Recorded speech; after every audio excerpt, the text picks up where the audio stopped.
안녕하세요. 공정과 편파 사이 편향독서입니다. 오늘은 문장 하나 읽어봐 드리면서 시작해 볼게요. 모든 시민, 적어도 요주의 인물들을 하루 24시간 내내 경찰의 감시하에 둘 수 있고, 다른 모든 통신망은 폐쇄시킨 채 정부 선전만 듣도록 할 수 있게 되었다. 그리하여 모든 국민으로 하여금 정부의 뜻에 완전히 복종하게 하고 의견 통일까지 하도록 강요할 수 있는 가능성이 처음으로 열린 것이다. 윤석열 대통령은 자녀 학폭 의혹을 받고 있는 이동관 특보를 방통위원장으로 임명할 계획이라고 하죠. 국민의 정서는 전혀 신경 쓰지 않고 오로지 자신의 이득을 위해서 밀어붙이는 윤석열 대통령의 결정을 뚝심이라고 해야 할까요? 오만이라고 해야 할까요? 이동관 특보는 이명박 정부 시절 홍보수석과 대통령 특보로 있으면서 방송의 독립성을 무너뜨리고 여론조작과 언론 장악에 앞장섰던 정치인입니다. 이런 사람을 방통위원장으로 임명하려는 것은 제2의 언론 장악을 예고하는 거겠죠. 언론을 통제하고 국민들의 눈과 귀를 막겠다는 건데요. 국민들의 목소리까지 차단하기 위해서 인터넷 포털 다음은 아예 댓글을 달지 못하도록 댓글창을 닫아버리기까지 했습니다. 윤석열 정부를 찬양하는 기사만 포털을 가득 채우고 여론을 확인할 수 있는 댓글창까지 막아버리는 윤석열 정부의 만행을 보면서 방금 소개해드린 문장이 다른 세계만의 일이 아니구나. 지금 2023년 대한민국에서 벌어지고 있는 일이구나 싶어서 암담하기도 했는데요. 오늘은 2023년 현재 대한민국의 모습과 꼭 닮아 있는 세계관을 다룬 디스토피아 소설 조지 오웰의 1984에서 함께 읽어보면 좋은 문장 몇 가지 소개해 드릴게요. 1984는 조지 오웰이 1946년부터 쓰기 시작해서 1948년에 완성한 소설인데요. 그 당시에 조지 오웰은 사랑하는 아내를 잃고 질병인 폐결핵으로 요양병원에서 입원 중인 상태에서 소설을 집필했다고 합니다. 악조건에서 씌어진 소설이라 그런지 전체적인 분위기가 굉장히 무겁고 결말 자체도 한 조각의 희망도 보이지 않을 만큼 참담하고 암울합니다. 그러다 보니 디스토피아 소설의 최고봉으로 꼽히는 소설이자 타임 선정 현대 100대 영문 소설, BBC 선정 꼭 읽어야 하는 책 등 필독서로 늘 꼽히는 소설이기도 해요. 조지 오웰은 사회주의자지만 사회주의의 약점과 문제점을 꾸준히 지적한 작가인데요. 일굴파사는 공산주의를 비판하는 소설이다 보니까 우리나라 군부 독재 시절 반공 소설로 분류가 돼서 금서 목록이 된 게 아니라 초중고생 필독서 목록에 오를 정도였다고 합니다. 1984는 1948년에서는 미래였던 1984년의 모습을 그리고 있는데요. 오세아니아라는 극단적인 전체주의 사회에서 당이 강요하는 사상과 통제에 반감을 느낀 윈스턴 스미스가 거대한 지배 체제의 벽을 넘지 못하고 파멸해가는 모습을 통해 국가가 나아갈 방향과 폭력을 독점하고 있는 국가를 국민 개개인이 감시해야 할 목적성에 대해 생각해 볼 수 있게 해주는 정말 좋은 소설입니다. 왜냐하면 모든 사람들이 시간적 여유와 함께 경제적 안정을 똑같이 누리게 되면 빈곤에 허덕인 나머지 사회에 무관심했던 대중이 마침내 눈을 뜨게 되고 또 자신들의 처지를 생각하게 되면서 결국은 소수의 특권층이 존재해야 할 아무런 이유가 없음을 깨닫게 됨으로써 그들을 몰아내려고 하기 때문이다. 결과적으로 계층 사회의 장기적인 존속은 가난과 무지를 전제로 할 때만 가능하다. 오세아니아에는 크게 네 가지 계급이 존재하는데요. 당이 스스로를 과시하기 위해 설정한 가공인물 빅브라더, 당의 머리 역할을 하는 내부 당원, 당의 팔 역할을 하는 외부 당원, 그리고 프롤입니다.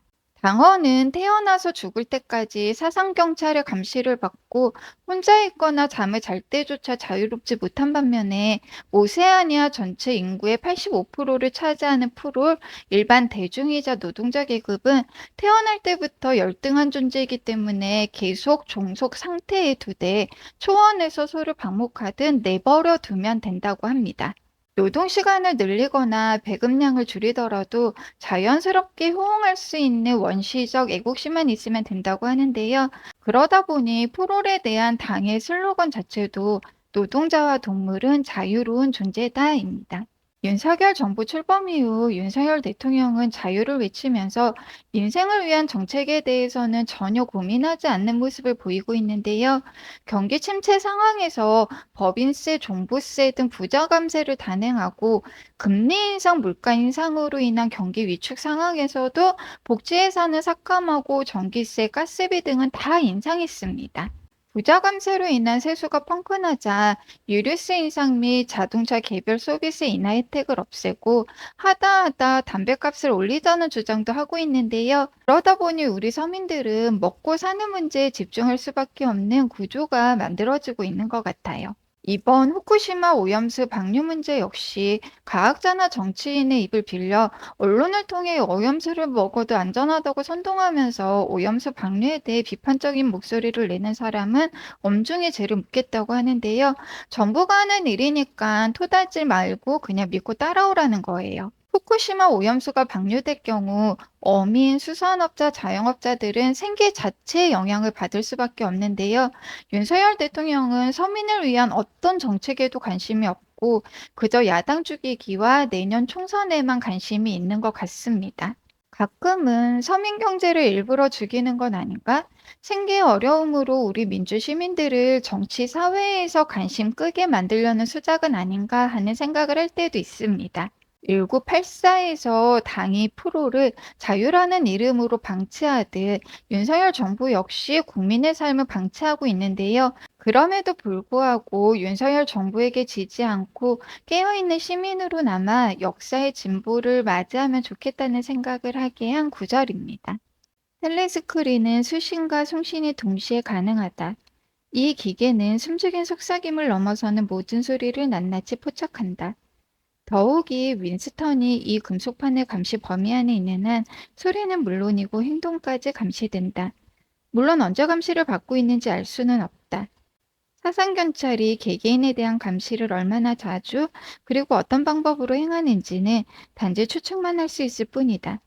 어쩌면 사상경찰이 항상 모든 사람을 감시한다고 볼 수도 있을 것이다. 아무튼 그들은 필요하다면 언제든지 감시의 선을 꽂을 수 있다. 그래서 사람들은 자신이 내는 소리가 모두 도청을 당하고 캄캄한 때 외에는 동작 하나하나까지 감시당하고 있다는 생각을 하며 살아야 했는데 오랜 세월 그렇게 하다 보니 어느새 그런 생활이 본능적인 습관이 되어버렸다. 오세아니아는 전체 인구의 85%를 차지하는 프롤은 자유라는 이름으로 방치하지만 외부 당원에 대해서는 텔레스크린, 사상경찰, 마이크로폰, 헬리콥터 등을 이용해서 24시간 내내 사생활을 철저하게 감시하는데요. 주인공 윈스터 스미스는 당의 이런 통제에 반발심을 느끼게 됩니다. 같은 외부 당원인 줄리아와 비밀 영연을 하게 되면서 반발심은 더 커지게 되고 지하단체인 형제단에 가입하면서 함정에 빠지게 됩니다. 윈스턴과 줄리아가 따돌렸다고 생각했던 시간, 장소조차 당의 감시가 이어지고 있었는데요. 잠을 자는 그 순간조차도 당의 감시에서 벗어날 수 없다는 공포심을 조장하기 위해 당은 곳곳에 매섭게 노려보고 있는 빅브라더의 포스터를 붙여놓고 아이들을 소야만인으로 키우기 위한 단체 스파이닥을 통해 자신의 부모까지 감시하고 고발하게 만듭니다. 이번 한동훈 장관의 개인정보 유출 의혹과 관련해 참고인 신분이었던 최강욱 의원에 대한 압수수색 영장을 집행했는데요. 최강욱 의원의 핸드폰과 의원실을 압수수색했지만 아무것도 나오지 않았다고 하죠. 지금 윤석열 정부는 조그만 의혹만 있어도 무조건 압수수색부터 하죠. 털어서 먼지 하나라도 나오면 그 먼지를 부풀려 언론을 통해 학대 생산하고 민주당은 범죄자 집단이라는 프레임을 씌우고 있습니다. 지금은 핸드폰으로 모든 걸 다 할 수 있는 시대잖아요. 핸드폰 안에는 나의 모든 정보와 기록이 다 들어있다고 봐도 무방할 텐데요. 윤석열 정부는 법을 악용해 나라를 지배하려고 하는데요. 검찰 캐비넷을 이용해 여당, 야당 상관없이 정치인들을 협박하고 이용하고 한동훈 장관은 자신의 비위를 건드린 사람에게 복수의 칼날을 겨눠 압수수색을 남발하고 있습니다. 법이 지배하는 사회와 텔레스크린 사상경찰이 24시간 감시하고 통제하는 사회의 차이가 뭘까요? 핸드폰 하나만 압수수색당해도 내 모든 정보와 기록이 노출되는 시대에 특검의 영장을 발부하고 압수수색한다는 건 내가 24시간 내내 너희들을 감시하고 있어 조용히 살아와 뭐가 다를까요?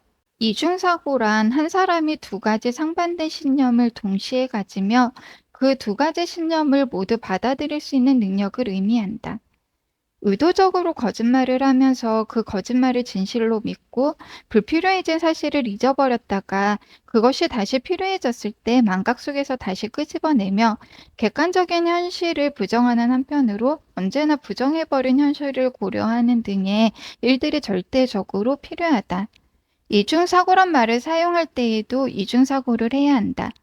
이 말을 사용하면 현실을 왜곡했다는 것을 인정하는 것이고, 여기에서 다시 이중사고를 하면 바로 인정한 것을 지워버리는 것으로 무한한 거짓말이 진실보다 언제나 한 걸음 앞서기 때문이다. 1984에서 가장 무섭고 끔찍했던 건 동일한 사건에 대한 기록이 수시로 바뀌고 기록에 맞춰 사람들의 기억 역시 계속 바뀐다는 건데요. 윈스턴 스미스는 진리부에서 과거 기록을 현재 기준에 맞춰 삭제하고 새로 기입하는 일을 하면서 의문을 품게 되고 결국 저항까지 하게 됩니다. 당은 빅브라더의 권력을 유지하기 위해 이중사고를 강요하는데요. 과거를 파괴해버리면 결국 자신의 기억 외에는 아무런 기록이 존재하지 않기 때문에 내 기억이 진실임을 증명할 방법이 없어요. 결국 내 기억은 거짓말이 되고 당이 새롭게 바꾼 기록이 진실이 되면서 내 기억 역시 변하는데요. 과거를 지배하는 자는 미래를 지배한다. 현재를 지배하는 자는 과거를 지배한다가 당의 슬로건입니다. 알면서도 모르는 척하고 진실을 알면서도 거짓말을 하는 건 누구나 힘들잖아요. 그냥 당의 진실이라고 하는 것도 진실이고 내 기억에 남아있는 기록도 진실이라고 믿어버리는 사고를 이중사고라고 합니다. 2 더하기 2는 4가 진실이지만 2 더하기 2가 5라고 하면 그것도 진실이다 이런 식으로요. 음모에 빠진 윈선 스미스에게 당이 요구한 건 역시 이중사고였습니다. 거짓인 걸 알지만 진심으로 진실로 믿어버리기를 바랬던 거예요. 윤석열 정부 출범 이후 윤석열 대통령과 여당 정치인들을 보면 이중사고라는 말이 절로 떠오르는데요. 윤석열 대통령은 당선 중 공약으로 내건 간호법을 아무렇지 않게 거부하고 5.18 강조 민주화 운동의 정신을 헌법에 수록하기로 공약을 걸었지만 당선 후 아무렇지 않게 공약을 파기했습니다. 국민의힘 의원들은 야당 시절 일본 후쿠시마 오염수를 방류하겠다고 하자 적극적으로 방류를 반대하고 나섰지만 여당인 지금은 국민의 84%가 방류를 반대하고 있음에도 오염수는 안전하다는 프레임을 만들고 적극적으로 방류에 찬성하고 있어요. 그런데 더 무서운 건 1984의 세계에서는 당의 강요와 억압, 통제로 당원들이 이중사고를 하는 반면 윤석열 정부, 여당 정치인, 재벌 기업 등 기득권들은 자신의 기득권과 이익을 지키기 위해서 이중사고를 한다는 거예요. 처음부터 신념이라는 게 없었지만 자신들의 이익 앞에서는 대단한 신념이 있는 것처럼 자유를 부르짖고 일본과의 평화적 관계를 주장하고 중국을 적대시하는데요. 이런 시대 그들의 논리에 휘둘리지 않기 위해서 우리는 무엇을 지켜내야 할지 고민해 봐야 되지 않을까 싶습니다. 자네는 신호를 만든 목적이 사고의 폭을 좁히는 데 있다는 걸 모르나? 결국 우리는 사상죄를 범하는 것도 철저히 불가능하게 만들 걸세. 그건 사상에 관련된 말 자체를 없애버리면 되니까 간단하네. 앞으로 필요한 모든 개념은 정확히 한 낱말로 표현될 것이고 그 뜻은 엄격하게 제한되며 다른 보조적인 뜻은 제거되어 잊히게 될 걸세. 세월이 흐를수록 낱말 수는 줄어들고 그에 따라 의식의 폭도 좁아지게 되는 거지. 우리는 보통 신어라고 하면 새로운 낱말이 생겨나서 사전에 추가하는 걸 생각하잖아요. 그런데 1984의 세계에서는 정반대의 의미로 신어가 사용됩니다. 오세아니아의 신어는 그동안 구어에서 불필요하다고 생각했던 어휘와 낱말을 삭제해서 사고의 영역을 줄이고 어휘 선택을 최소화하기 위해서 낱말과 어휘들을 다 축약해 버립니다. 신어는 세 가지로 구성되어 있는데요. 일상생활과 관련된 어휘인 A어군, 정치적 목적을 위해 용의주도하게 만들어진 B어군, 과학적이거나 기술적인 용어로 구성된 C어군입니다. 이를 제외한 낱말 수는 점점 줄어들고 신화의 특징은 점점 더 뚜렷해지면서 구원은 완전히 없어지고 과거와의 유대도 끊어지기를 당은 바라고 있는데요. 사고라는 게 얼마나 중요한지, 지성이라는 게 얼마나 중요한지를 보여주는 한 단면이지 않나 싶습니다. 지난해 서울시 교육감이 보수교육감으로 바뀌면서 학생들의 인권 조례를 폐지하고 인권 민주주의 생태전환 노동 혁신 교육에 대한 예산을 다 제로로 만들었다고 하는데요. 학교를 대학을 가기 위한 입시 학원처럼 만들고 학생들이 전혀 다른 생각을 하지 못하도록 경쟁으로만 내모려는 것 같아요. 기술의 발달로 세상은 계속 진보하고 있는데요. 우리나라의 가장 큰 문제는 학교가 그 진보를 못 따라간다는 거잖아요. 학생들은 우리들의 미래입니다. 학생들이 다양한 생각을 하지 못하고 성적에만 매달릴 경우 사고 역시 확장되지 못하고 인문학적 사고를 할 수 있는 기회 역시 줄어들 텐데요. 윤석열 정부가 바라는 건 사실과 거짓을 구별하지 못하고 정부나 언론이 하는 얘기는 그대로 다 믿어버리는 국민이지 않을까 싶습니다. 일제감정기 일본은 한국인에게 고등교육의 기회를 주지 않고 주로 보통교육과 실업교육만을 실시하는 우민화 정책을 시행했는데요. 지금 윤석열 정부가 하려는 교육의 목적이 학생들의 우민화가 아닐까 싶기도 합니다. 아이들의 미래를 지켜내기 위해서라도 우리 부모 세대가 정치에 좀 더 관심 가져야 하지 않나 싶고요. 1984의 세계에서 당일 사고의 확장을 막기 위해 구월을 줄이고 신호를 만드는 것처럼 윤석열 정부가 학생들을 입시기계로 만들어서 사고의 확장을 막는 것만큼은 저지해야 되지 않나 싶습니다. 1984는 발표 당시 비평가들에게 소련의 전체주의를 비판하면서 미래를 예언하는 소설이라는 극찬을 받으면서 60개 언어로 번역이 됐는데요. 제가 지금 소개해드린 문장 외에도 지금 현실과 오버랩해서 생각할 거리를 던져주는 문장이 정말 많은 책이에요. 그래서 읽으신 구독자분들 정말 많으시겠지만 아직까지 읽지 않으신 구독자분들 있으시면 이 시대 꼭 한번 읽어보면 너무 좋은 소설이지 않나 싶고요. 오늘 1984에 대한 책 리뷰는 진짜 편향적으로 흘러간 것 같은데요. 10년도 전에 읽었던 책인데 이번에 재독을 하면서 디스토피아로 알고 있었던 세계가 현재 대한민국의 모습과 너무 비슷해서 무섭기도 하고 불안하기도 했어요. 그러다 보니까 좀 더 편향적으로 쏠린 리뷰를 쓰게 된 것 같은데요.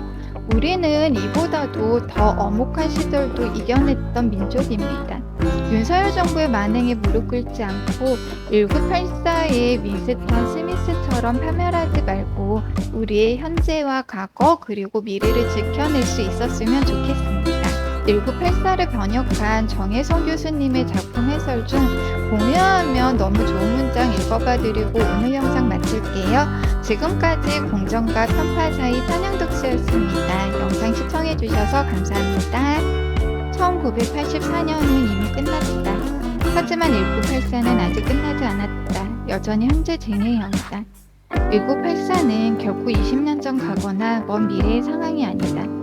그것은 바로 정부화 시대라고 일컫는 오늘날의 상황이다. 1984 안에서 일어나는 일들은 우리 현실에서도 얼마든지 일어날 수 있다. 그러나 겁먹을 필요는 없다. 우리 인간에게는 자유를 지키려는 의지가 있기 때문이다. 자유를 지키려는 의지 앞에서는 그 어떤 정치적 권력도 끝내는 다저라고 만다. 자유를 향한 의지를 품고 있는 한 전체주의보다 더 강력한 정치 시스템도 인간을 지배할 수 없다. 우리가 1984를 통해 얻은 교훈이 있다면 바로 이 점일 것이다.